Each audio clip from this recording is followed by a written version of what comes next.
Ready where, thanks. Good morning, Miss Brenner. Good morning, Bill.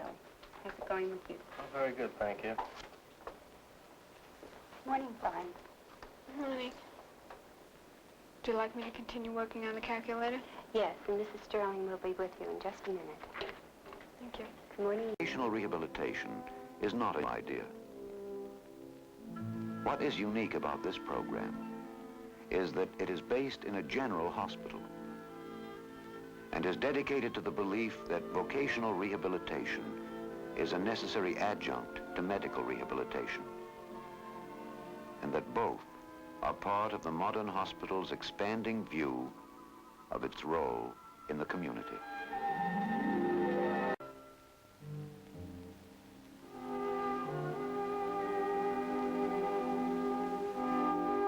In every community, there are people chronically disabled and others recently handicapped who are unable to solve their vocational problems unaided. Some are patients of the hospital itself. Others come from the community at large. All have in common the need for vocational training and guidance. Here, a process commences in many ways similar to on-the-job training in industry, except that they work as volunteers. This is the central supply area that I told you about, Lois, where you'll spend a few days. They prepare all the instruments for the operating room here. I'd like you to meet Mrs. Basuma. Mrs. Basuma, I'd like you to meet Lois Winters. How do you do, Lois? Lois is going to spend a few days in your department.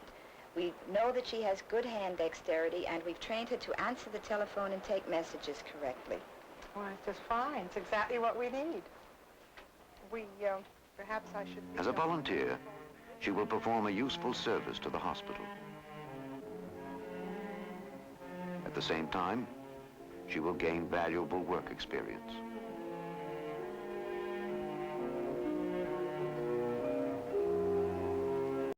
Training for an occupation in which he shows good aptitude and skills, and for which there is general demand in the community.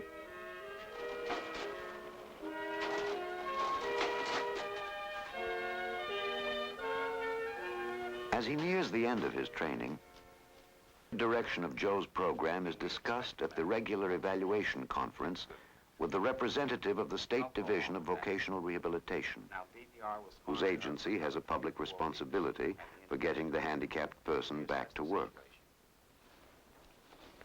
Now, how about Joe? As for Joe, he's been in training now in the hospital billing office for 13 weeks. His supervisors report that his work is excellent, and they feel he's about ready for a job. Social services indicated that there's a lot of financial pressure. That's right. Although his family is quite aware... Various aspects bearing upon the family situation, job readiness, or further training are presented. These are evaluated by the DVR counselor, who determines what the next step should be. Well, judging from the total circumstances, I would say he's now ready for a job, and you ought to explore it with him. All right.